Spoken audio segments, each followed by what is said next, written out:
कभी आपने नोटिस किया है, चाहे शादी का मामला हो, करियर का डिसीजन हो या बिजनेस का रिस्क हो, सब कुछ आपके हक में जा रहा होता है। लेकिन एंड टाइम पर कुछ ऐसा होता है कि सब कुछ रुक जाता है और जब आप अपने आप को इवैल्यूएट करते हैं, अपनी चीज़ों को इवैल्यूएट करते हैं, तो ऐसा लगता है कि आप दोबारा ज़ीरो पर खड़े हैं। इस वजह से फिर आपको एंजाइटी भी होती है, डिप्रेशन भी होता है, इंसोम्निया भी देखने को मिलता है और सॉलिट्यूड में जाने की भी ख्वाहिश रहती है। और क्रिएटिविटी भी आपके दिमाग में होती है, लेकिन सही डायरेक्शन ना होने की वजह से कन्फ्यूजन का भी शिकार हो जाते हैं। इस वक्त आसमान में भी प्लैनेटरी पोजीशन कुछ इसी पैटर्न पर चल रही है, जो आपको आगे भी लेकर जा सकती है या फिर उसी एक लूप में फंसा भी सकती है। वीनस, सन, मरकरी और मार्स, ये इतने पावरफुल प्लैनेट्स हैं और एक ही घर में बैठे हैं, लेकिन अगर ये बैलेंस ना हो तो रिश्ते आप लोगों के डिले होंगे। चाहे आप शादी के लिए रिश्ते ढूंढें, एक तो रिश्ते नहीं मिलेंगे, रिश्ता हो जाएगा, निकाह हो जाएगा, टूट जाएगा, बात पक्की हो गई, टूट गई। इसी तरह आपको जॉब में प्रेशर भी देखने को मिलेगा, ऑफिस पॉलिटिक्स भी बहुत ज़्यादा बढ़ना शुरू हो जाएगी। मतलब जिस जगह पर भी आप काम कर रहे हैं तो लोग आपके खिलाफ षड्यंत्र रचना शुरू हो जाते हैं, आपके खिलाफ ऐसी ऐसी हरकतें करते हैं कि आपको जॉब से निकाल दिया जाए। इसको ऑफिस पॉलिटिक्स कहते हैं सादा लफ्ज़ों में। इसके अलावा पैसा आता नहीं है, एक तो कोई पेमेंट आपने किसी को दी थी, अब वो वापस देने का नाम नहीं मिलता। अगर आपके पास पैसा आ भी जाता है तो दूसरे हाथ से ऐसे निकल जाता है कि पता ही नहीं चलता कि पैसा कब आया, कितना आया और कैसे निकल गया। बिजनेस ग्रोथ भी देखने को नहीं मिलती। कुछ लोग सदियों एक ही बिजनेस कर रहे होते हैं लेकिन उनकी ग्रोथ नहीं होती, और जब वो दूसरों को देखते हैं, अपने कॉम्पिटिटर्स को देखते हैं कि वो उस फील्ड में जुम्मा जुम्मा 10 दिन हुए आए हैं और वो इतना ज़्यादा कमा रहे हैं, वो कैसे? हालांकि मैं यहाँ पे 10 साल से बैठा हूँ लेकिन मैंने आज तक कुछ बनाया नहीं, और ये जुम्मा जुम्मा इसको 2-4 महीने हुए, इसने एकदम से तरक्की करना शुरू की, वो कैसे? तो इन सब चीज़ों का राज जो होता है वो प्लानिटरी पोजीशंस में होता है और उनकी अलाइनमेंट में होता है। अल्लाह ताला ने ये बहुत खूबसूरत निज़ाम बनाया है। जब तक आप इसको समझेंगे नहीं, इसके मुताबिक आगे नहीं बढ़ेंगे, तब तक आप इसी तरह एक लूप में स्टक रहेंगे। और ये जो फेज़ है, ये जो प्लानिटरी पोजीशन है, ये इमोशनली चलने वालों को बहुत ज़्यादा टेस्ट करेगा और स्ट्रेटेजिकली चलने वालों को ऊपर उठाएगा। और सबसे इम्पॉर्टेंट बात यह है कि जो मार्स का ट्रांजिट है, ये आप सबको एक सिंपल ट्रांजिट तो लग सकता है, लेकिन इसका जो रिजल्ट होगा वो हर किसी के लिए अलग होगा। इसकी एक छोटी सी मिसाल ऐसे देता हूँ कि 2024 में अक्टूबर से जो मार्स था वो कैंसर में आया था। हालांकि उसके नीच का घर है, काफ़ी लोगों को ऊपर उठाया और कई हद तक लोगों को इसने बिठा दिया, पैसा रोक दिया, शादियां नहीं हो रही, घरों में लड़ाई होने शुरू हो गई, कारोबार ख़त्म होना शुरू हो गए। लोगों के पास कुछ था ही नहीं। मतलब आप अपनी लाइफ के 2024 के साल उठा लीजिए, 2023 उठा लीजिए और 2025 उठा लीजिए, आप इंतहाई बुरे साल कहेंगे इनको, क्योंकि मार्स ने तकरीबन 4 से 6 महीने कैंसर में गुजारे थे। लेकिन अब मार्स का ट्रांजिट हो रहा है उसकी उच्च की राशि में, यानी एग्जॉल्टेड पोजीशन पर हो रहा है, लेकिन यहाँ पे दूसरे प्लैनेट्स भी हैं और यहाँ पे फेवर उनको मिलेगा जिनकी पर्सनल चार्ट कुंडली या जायचे में मार्स स्ट्रांग होगा।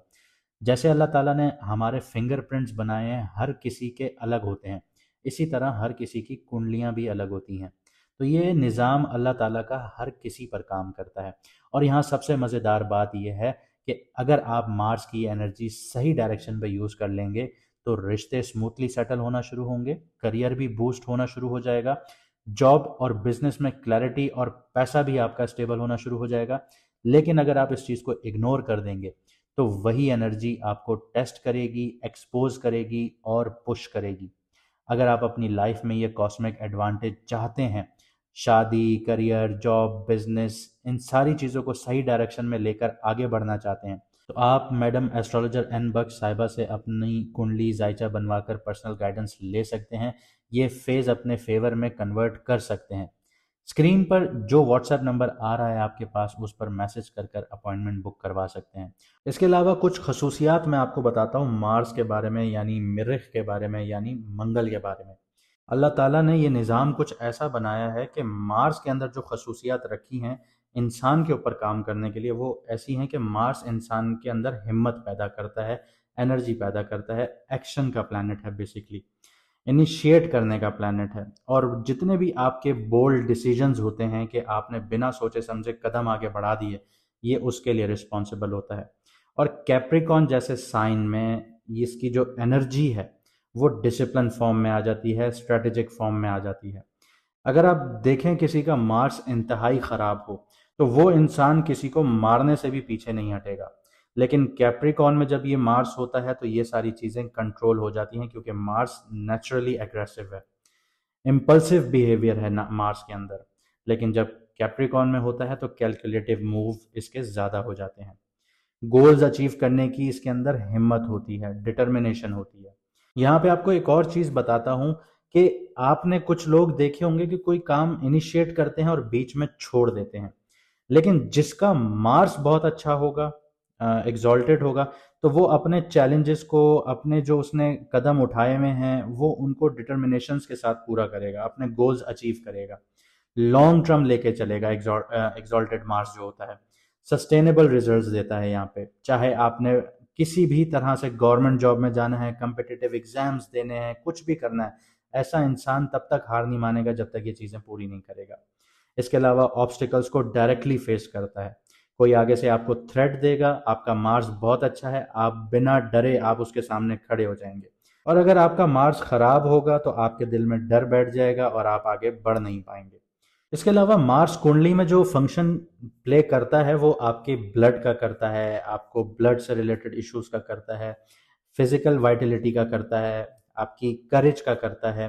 तो इसमें आपकी हेल्थ ओवरऑल आ जाती है, ब्लड से रिलेटेड आपका स्टेमिना आ जाता है, आपकी बहादुरी का इंडिकेटर आ जाता है, करेज का इंडिकेटर आ जाता है।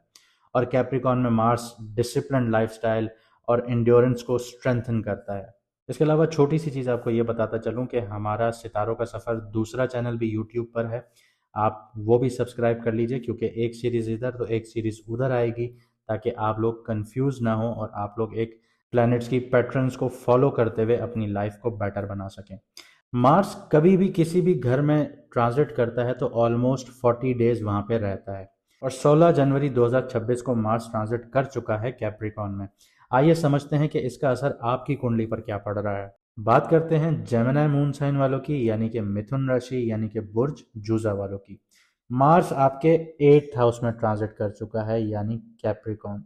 अगर बेसिक स्ट्रक्चर में देखें तो मार्स जिन घरों का लॉर्ड है वो एक पहला घर है और एक 8वां घर है, यानी एरीज और स्कॉर्पियो।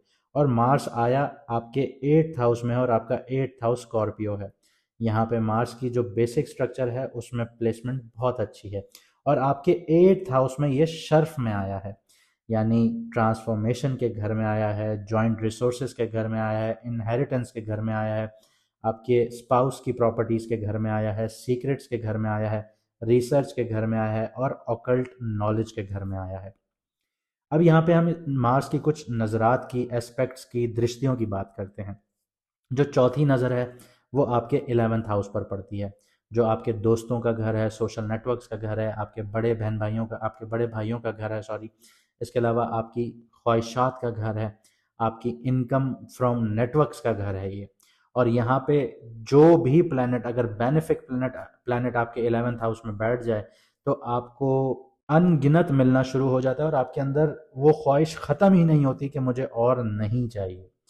आपको यही होता है कि मुझे और चाहिए और चाहिए और चाहिए। इसके अलावा मार्स की जो 7वीं नज़र है वो आपके 2nd हाउस पर पड़ती है। 2nd हाउस किस चीज़ का है? आपके फाइनेंसेस का है, फैमिली रिसोर्सेज का है, आपकी स्पीच का है, आपकी सेल्फ वर्थ का है, पर्सनल पोजेशंस का है। इसके अलावा 8वीं नज़र जो है वो आपके 3rd हाउस पर पड़ती है, आपकी कम्युनिकेशन का घर है, आपके छोटे बहन भाइयों का घर है, आपकी हिम्मत का, करेज का घर है, लर्निंग का घर है, छोटी शॉर्ट ट्रैवल्स का घर है। इसके अलावा आपकी नेटवर्किंग का घर है, यानी जो नेटवर्क्स आप बनाते हैं, एक तो बने बनाए होते हैं वो 11th हाउस में, और जिनको आप नए नेटवर्क्स बनाते हैं वो ये उसका घर है। तो यहाँ पे सन, वीनस, मरकरी भी बैठे हैं कैप्रिकॉन में। तो जेमिनी के लिए 8th हाउस का जो सपोर्ट है वो स्ट्रेटेजिक प्लानिंग वाला है, रिसर्च वाला है, जॉइंट वेंचर्स वाला है, ट्रांसफॉर्मेशनल ग्रोथ वाला है और लॉन्ग टर्म गेन्स वाला है। अगर आप इन सारी चीज़ों का मज़ा उठाना चाहते हैं और आगे बढ़ना चाहते हैं तो यहाँ पे आपको एक चीज़ समझनी पड़ेगी, वो ये कि मार्स जो है वो आपको यहाँ पे हिम्मत देता है हर चीज़ की, आप इनिशिएटिव ले सकते हैं। अब अगर आप अपने कंफर्ट जोन में बैठे हैं तो अब आपके पास टाइम है कि आप एक्शन लें, ट्रांसफॉर्मेशंस की तरफ जाएं, जॉइंट रिसोर्सेज की तरफ जाएं। लेकिन यहाँ पे एक चीज़ का आपको ख्याल रखना होगा कि सन जो है वो यहाँ पे वीक है, क्योंकि सन जिस हाउस में बैठा है वो इसके दुश्मन के घर में बैठा है, इसका एनिमी का साइन है। तो ईगो मैनेजमेंट बहुत ज़्यादा रिक्वायर्ड है अब आपके लिए। लेकिन मरकरी और वीनस जो हैं यहाँ पे प्लानिंग, स्ट्रेटजी और कम्युनिकेशन का सपोर्ट देते हैं आपको। लेकिन याद रहे, मरकरी भी यहाँ पे कंफर्टेबल नहीं है। इसके अलावा करियर, बिजनेस, जॉब, फाइनेंस के हवाले से बात करें तो मार्स 8वें घर में बैठ के आपको हिम्मत भी दे रहा है, एनर्जी भी दे रहा है, लेकिन शेयर्ड रिसोर्सेज में देगा, इन्वेस्टमेंट्स में देगा, पार्टनरशिप्स में देगा, जॉइंट वेंचर्स में देगा, आपको स्पाउस की प्रॉपर्टीज में देगा, आपके इन लॉज से आपकी लड़ाई झगड़े भी करवा सकता है। और एक और चीज़ बताऊं कि इनहेरिटेंस के मामले में अगर आपकी चीज़ें अटकी हुई थी तो अगर आप फाइट बैक करते हैं तो आपको वो चीज़ें मिल भी जाएंगी। लेकिन फाइट बैक लीगली कीजिएगा, जाके किसी को मुक्का नहीं मार दीजिएगा। इसके अलावा जो चौथी नज़र है वो 11th हाउस पर पड़ती है, तो नेटवर्किंग और सोशल इन्फ्लुएंस जो है वो यहाँ पे हाईलाइट होता है। तो अब आपको दोस्तों के थ्रू आपको गेन्स मिलेंगे, मुनाफे मिलेंगे, बड़े भाइयों के थ्रू आपको गेन्स और मुनाफे मिलेंगे, सोशल कॉन्टैक्ट्स आपके बहुत काम करेंगे। लेकिन यहाँ पे शर्त इतनी है कि आप इनिशिएटिव लें और अपनी ईगो को घर पे छोड़ के जाएं। जब आप ईगो को बीच में लेके जाएंगे तो आप फंस जाएंगे।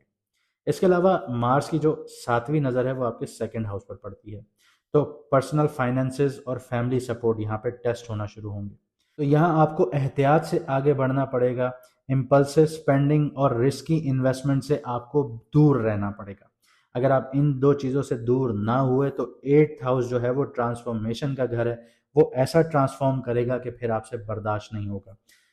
8वीं नज़र जो है वो आपके 3rd हाउस पर पड़ती है, तो ये कम्युनिकेशन का घर है, सीखने का घर है, छोटे मोटे जो ट्रैवल्स होते हैं उनका घर है, जो आप काम के लिए करते हैं या स्टडीज़ के लिए करते हैं। तो ये आपके करियर के डिसीजंस पर अफेक्ट करेंगे और आपको ये इन चीज़ों पर ध्यान देना होगा, इनसे सीख कर आगे बढ़ना होगा।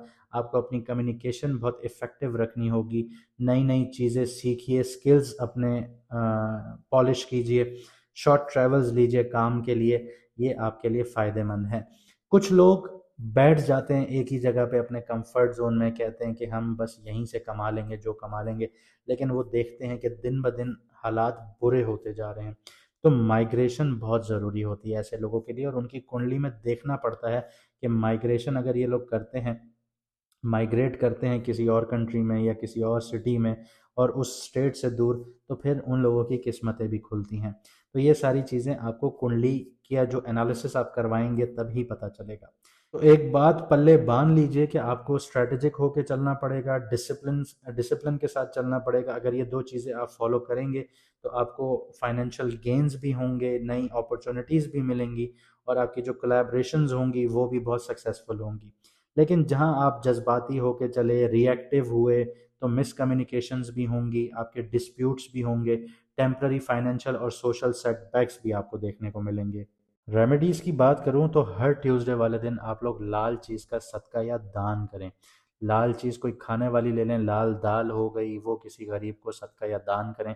इसके अलावा आप लोग एक्सरसाइजेस कीजिए लाइट, ठीक है, बहुत ज़्यादा हैवी एक्सरसाइजेस ना कीजिए। स्ट्रैटेजिक एक प्लान बनाइए, जैसे मैंने आपको बताया कि स्ट्रैटेजिक प्लान बनाइए कि आपने एक्सरसाइजेस कौन सी करनी है, चाहे आप वेट लॉस करना चाहते हैं या आप ग्राउंडिंग प्रैक्टिसेस करना चाहते हैं या अपनी एनर्जीज को आप लोग डायरेक्शंस देना चाहते हैं, तो वॉक कीजिए, आप लोग ब्रिस्क वॉक कीजिए या आप लोग हाइकिंग कीजिए। तो आप लोग खुद डिसाइड कीजिए आप लोगों ने करना क्या है।